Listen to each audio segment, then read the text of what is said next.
Je m'appelle Edwige, fondatrice de Natural Care. J'ai 4 enfants, mariée, je vis à Manchester, infirmière de formation. Je suis Lucie Mireille Zefak, maman de 2 enfants et mariée. Et on était récemment en vacances. Je suis encore dans mon mode de vacances. Bon, moi, je suis encore en vacances. Personnellement, je ne pense pas que c'est à rentrer. C'est ça. Mes photos me font toujours croire que Tu es en vacances. je suis en vacances. Ah ouais, ah ouais. Surtout que c'est même pas d'ici bientôt que vous allez vous retrouver. Quoi? Eman, Tamé, Michaud, Léopold, Collins. Ah! Et toute la grande belle famille de Michaud. Ouais. Ils étaient nombreux, ils étaient quand même 27 ans. Ça sera au C'était mariage chaud. de la fille de Michaud. Elle s'appelle comment? Ange. Ange. Ah, c'est une danseuse. Ça sera au mariage de Ange. Pour que vous tous vous retrouvez.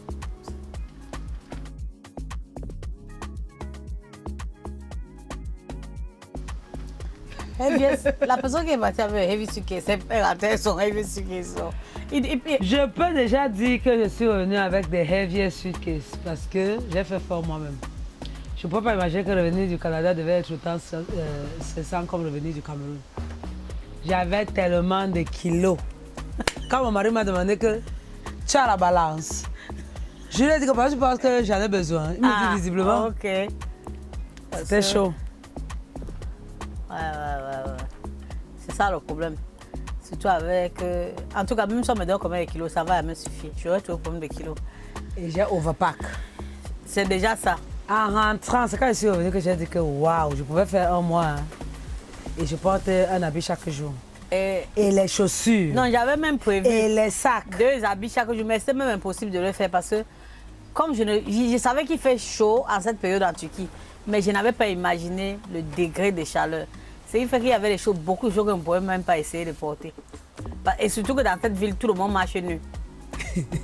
Donc, j'ai vu vos vidéos. Je t'attendais aussi nu, hein, Jaja. J'ai vu les garçons, les filles, mais j'ai vu les dames aussi très sobres, culottes, chemises. Mais c'est pas comme si je ne me suis pas dénudée. Je me suis dénudée, mais peut-être je n'ai pas. Non, pas au point des autres. Non, j'ai vu, je t'ai vu en maillot, je t'ai vu. J'aime peut-être pas beaucoup poster les trucs où j'étais dans l'eau. Dans certaines plages, oui, dans certaines eaux, j'étais aussi nue comme les autres. Mais la chaleur même te permet pas. Oui. Il fait très chaud là-bas quand même, j'ai vu. Excessivement chaud.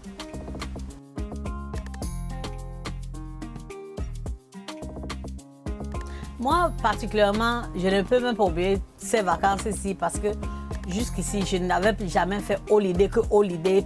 Exclusivement holiday. Je vais toujours au Cameroun ou en France ou en famille où il y a toujours les visites de famille. Mais ici, j'étais juste en famille, c'est-à-dire mon mari et mes enfants. Il n'y avait pas que... Je connaissais personne là-bas. Donc, c'était vraiment du tourisme. Et tu as beaucoup aimé? Ouais, exclusivement du tourisme. Pour moi, c'était l'occasion même qui nous a amenés. Parce que c'est vrai que c'était le mariage de mon petit frère. Également, on a fait aussi le tourisme. J'ai beaucoup aimé la disponibilité de mon beau-frère avec sa famille, de nous balader dans beaucoup d'aspects de la ville de Montréal. Et j'ai découvert Montréal assez chaleureux, assez intéressant, au point où ça m'a donné envie de revenir ou de rester un peu plus long. La dernière fois que tu es à Montréal, mais maintenant que tu as vécu parce que j'étais à l'hôtel avec mon mari. L'enfant était en famille avec mon frère et on faisait beaucoup de programmes comme famille et en même temps on trouvait aussi le temps d'être couple le soir ou le matin avant de sortir. C'était intéressant. Donc la partie la plus intéressante devait être le mariage de mon frère. Bah, c'était le highlight du voyage.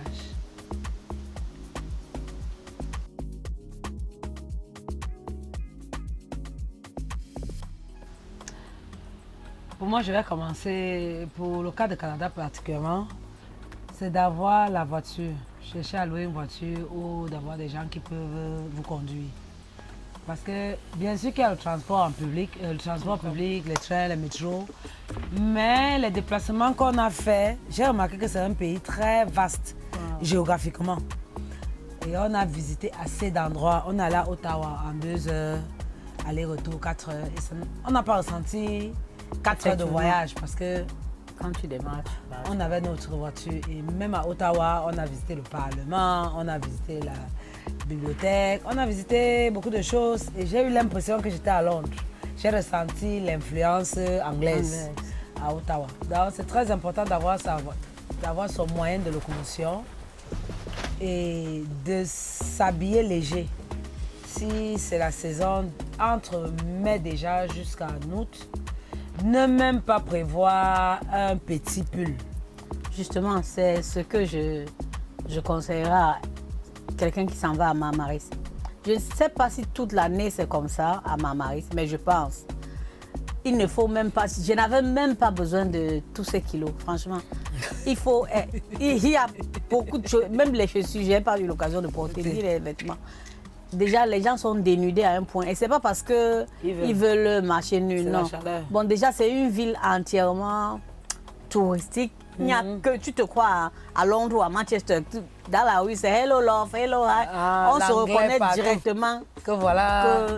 Il y a, voilà les Anglais. C'est de ne pas s'encombrer, vraiment. Et d'avoir beaucoup d'argent.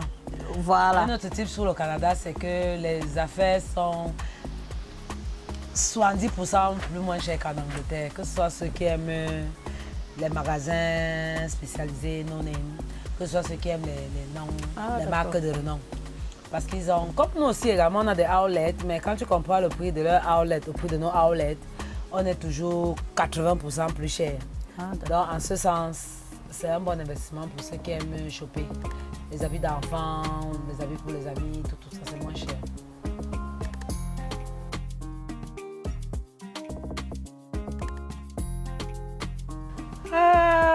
L'un des trucs qui m'a marqué encore à Montréal, c'est leur accent.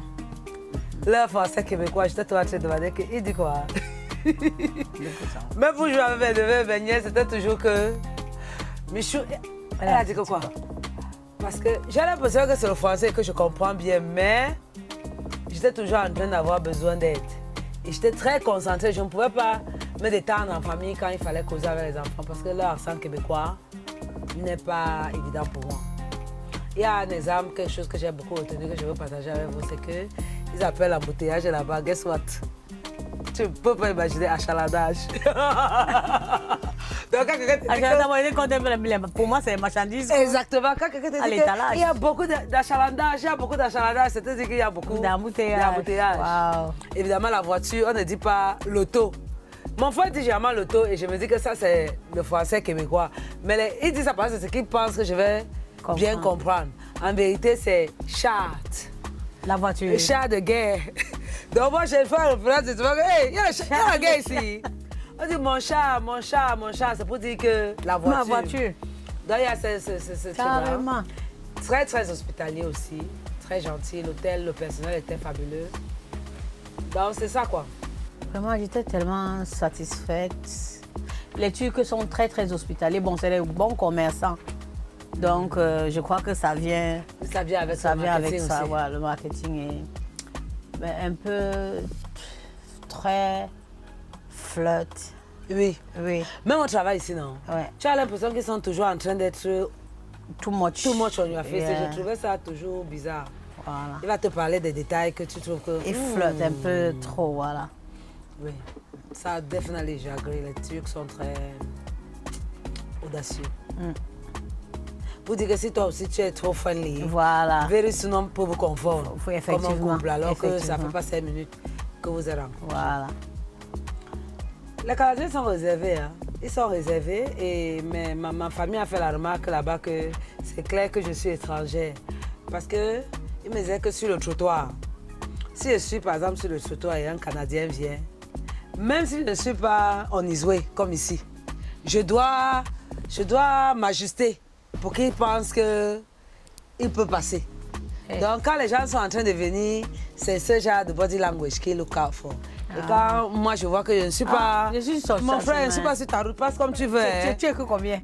Les gens ont commencé à dire que celle-là, elle est vraiment la star qu'elle croit être. Je dis pourquoi? Même ici, il m'a dit que non, tu n'as pas vu qu'ils sont arrêtés. Je dis oui, je me suis rendu compte, mais j'ai cru que peut-être qu'ils ne marchent plus vite.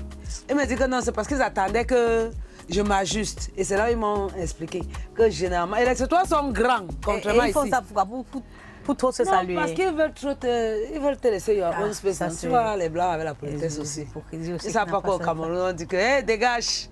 Mon frère, tu passes avec l'avion. C'est tout, toi, ce qui passe. Bon, 30 ans plus tard, on n'a pas oublié le Cameroun, on fait toujours, on passe. En Angleterre, je sais que si je suis sur un endroit... Si je suis sur ton chemin, oui, je vais m'ajuster, mais si je suis sur ce boulevard... Je vais dire sorry, et je vais m'ajuster.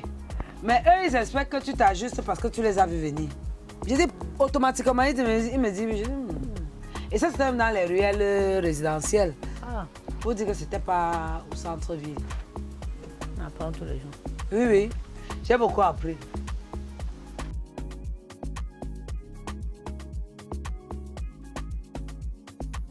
Non, moi, pour moi, c'était pas un problème. Mais si je dois donner un conseil à quelqu'un qui s'en va en Marie, c'est de bien ajuster ses heures de vol. Parce que le shot, c'est vrai qu'ils sont venus à l'heure, mais s'ils arrivent en retard, surtout à ton retour, tu peux facilement rater son vol s'ils viennent te prendre à l'hôtel en retard. Mais à l'aller aussi, comme on était arrivé à quelle heure? Peut-être à 3 h du matin. Et c'est tôt le matin, c'est dans le noir. C'est vrai que toutes les compagnies de voyage là sont installées dehors, mais il faut connaître. Quand tu sors, surtout en pays étranger, tu es un peu fatigué, tu as un peu peur. C'est rien qui a pris le risque. Elle a dit que non, voilà, on débiche là-bas, voilà telle compagnie, voilà telle compagnie. Moi, j'aurais même pas pensé que dans le noir, leurs bureaux là seront ouverts, leurs kiosques là, oui. Certainement, ils doivent, sinon tu vas dormir. Ils sont ouverts et maintenant les bus sont placés ailleurs. Il faut maintenant courir dans tout ça. Si tu es seul ou si vous n'êtes pas en famille, si vous n'êtes pas nombreux, que certains vont prendre le risque d'aller regarder pendant que les autres suivaient le sac. Ouais, ça sera un peu dans les heures. Et puis voyager maintenant de la mer Airport dans le noir. Parce que les rues, c'est au Cameroun, hein. La rue là c'est Mbanga. Il n'y a pas de lumière jusqu'à... Il y a lumière. C'est l'autoroute au moins. C'est pas l'autoroute. C'est le genre piste, c'est le genre... Il y a l'automotoway peut-être jusqu'à un niveau après. Et surtout que quand tu ne connais pas, le chauffeur, quand il y avait la lumière dans le bus, bien climatisé, on était content, confortable. Et puis maintenant il est éteint. Tout noir. J'ai dit que c'est maintenant que le voyage commence. Et ça, il a dit qu'il ne faut pas dormir dans les conditions. On avait eu ça au Maroc. Il est lui resté éveillé. Parce qu'il était comme ça. C'est pour dire que quoi, ses amis qui nous attendent devant. Ou bien, on est dans un pays qu'on ne connaît pas, tu commences à trop ronfler. Bon, il y a toujours beaucoup de mesures de précaution quand on est touriste. Ils sont très gentils. On est toujours en alarme. Voilà. Donc il était là. C'est là que le voyage commençait. Oui, j'ai compris. Oui, on avait fait 3 heures de vol. Et puis, on a fait au moins 1 heure et demie de route pour arriver à Mamaris. Donc ça, il faut mettre... Et aussi, à ton retour, ne te mets pas les vols de 6 heures le matin parce que ça veut dire qu'on va venir te prendre l'hôtel à quelle heure? 4 heures, 5 heures.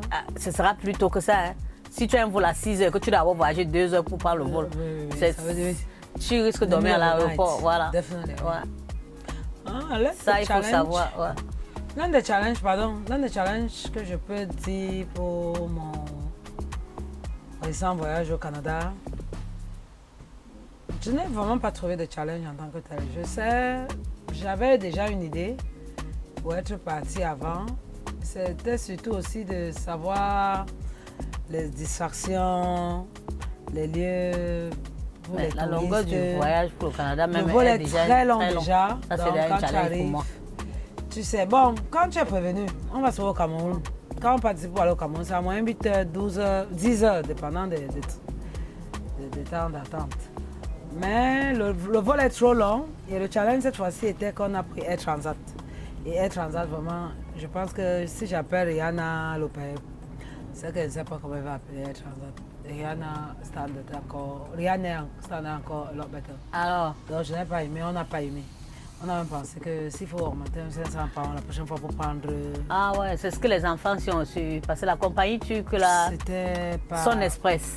On a voyagé avec Son Express. Et Son Express n'a pas d'écran derrière les chaises. Et ça, les enfants n'ont pas... Aimé. Bon, ça, ils savaient déjà. Ils avaient Même regardé les chaises, c'était... un genre Amine. cheap. Cheap, ça look cheap, que ça ne Voilà. fait pas ça. Le genre que tu vois déjà comment ça glisse. Si tu souhaites un peu, tu vois déjà Voilà, comment... ça, c'est ça aussi. On a Et ça. le customer service n'était pas great. La nourriture alors, c'est Ah, le son worst. espoir ne donne pas la nourriture. Si tu dois manger, tu dois booker à l'avance et payer. Bon, ils vendent des choses à Le l'intérieur. menu à l'aller, c'était un riz façon que ton fille n'a pas aimé forcément. Mais on a mangé au retour alors, guess what? Tu peux imaginer que moi, je peux manger des spaghettis dans l'avion. Bolognaise. Ils ont même donné. That was shit food. Son espèce nous a Otherwise, c'était bien.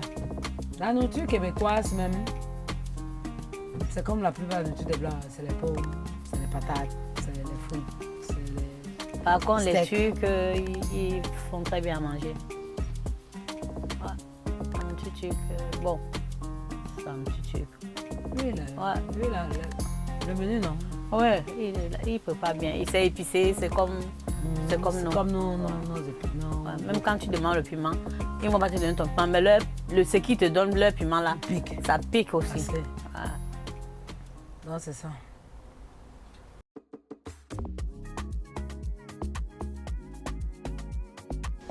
Waouh, j'étais émerveillée de découvrir que Ottawa, la capitale canadienne, a été fondée.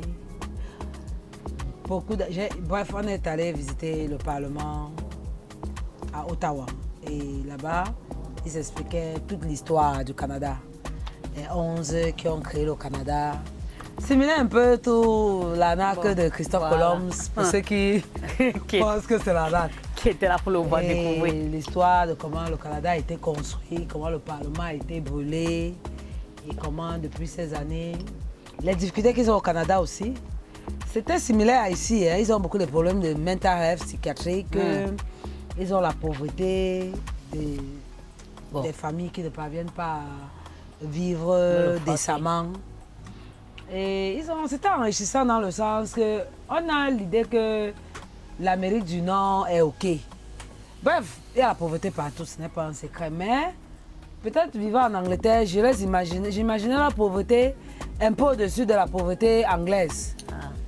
Parce qu'on sait que les Anglais, ils font leur mieux, c'est vrai. Mais j'ai découvert aussi que par rapport à l'histoire qui était exprimée par le Parlement, par les audios qui étaient là-bas, c'était très enrichissant à savoir qu'au Canada aussi, ils ont beaucoup de fléaux comme le reste de l'Europe. Ils ont eu des périodes de disette, ils ont eu des périodes de transition. Ils sont très accueillants et ils ont les aborigènes. Je vais les appeler aborigènes, mais ils appellent ça... Comme les Indiens sont... Oui, les natifs. On les appelle autochtones. Autochtones. Ils ne sont pas blancs, ils ne sont pas jaunes.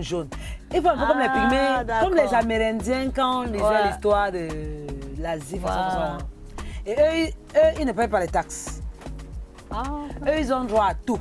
Parce Juste que, by leur look. oui, by leur belongings. Parce que ils sont... Le Canada les appartient. Ils ne paient pas les taxes. Même quand ils vivent dans une grande ville, ils ne paient pas les Ils ne taxes. payent pas les taxes. Donc, s'il entre à McDonald's, il a le sandwich, il sort. Et gratuit. si tu vas avec toi à NHS, toi tu payes les taxes, Oui, tu tu ne payes payes les taxes, pas. tu ne payes pas les taxes. S'il apply un job, j'apply un job. D'office, on lui donne. Il ne fait pas d'interview, là, le job, je n'ai pas. Ils sont avec Et des je fais l'interview, minorités. je veux dire. Ils ont trouvé que... l'histoire trouve qu'ils ont été marginalisés dans leur propre pays.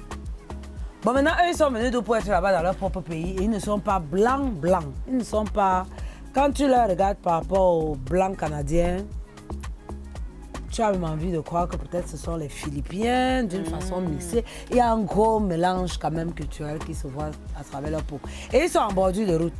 Donc, beaucoup vont vivre de la drogue, comme tu peux déjà imaginer. Donc, et ceux qui font l'effort de sortir de leur schéma classique, parce que leur schéma classique, c'est homeless, ils ne travaillent pas, ils vivent de l'aide de l'État, et ils sont dans la rue. Tous ceux qui font dans l'effort, l'État les encourage. C'est pour les motiver. En Turquie, je ne peux pas vraiment parler de la culture turque parce que j'étais dans une ville, Marmaris, c'est une ville exclusivement touristique. Mais j'ai remarqué un truc à ma mari que je n'ai jamais vu nulle part. Je ne sais pas si vous l'avez déjà vu, autant de chats dans votre vie. Ah, tu m'as parlé de cette histoire là que il faisait la réunion la nuit. Oui, on a les vidéos des chats. Ils attendent au bord des restaurants. Et les chats sont... C'est gentil quelque chose. Chaque fois, ils pensent à ça. Il fait que... Mais moi, il y a peur du chat. C'est les chats qui gardent la Turquie. Et ils entrent au restaurant. Donc, ils sont... Moi, j'ai demandé vraiment qu'ils ne viennent plus. Avant qu'on l'a chassé. Ils vont vers les inconnus. Et même les chiens, oui. Et ils sont gentils. Même quand ils voulaient filmer leur réunion des chats du soir, là. Comme les chats ici, tu viens vers lui, fuis là. Ils viennent plutôt pour te... Et les gens aussi les encouragent. Dans les rues, il faut que les toucher, les nourrir. Même les Anglais qui sont cute, ils sont cute, ils n'est jamais cute. Même les chiens. Moi, je ne sais pas. Et comme on a dit, les chiens ici sont les plus laids poils de tous les chiens du monde entier. Oh. Oui, il faut les animaux, les chiens et chats surtout, que j'ai remarqué. Et Serge même a dit que peut-être... J'aime les chats parce que pourquoi le chat là depuis bientôt me suit.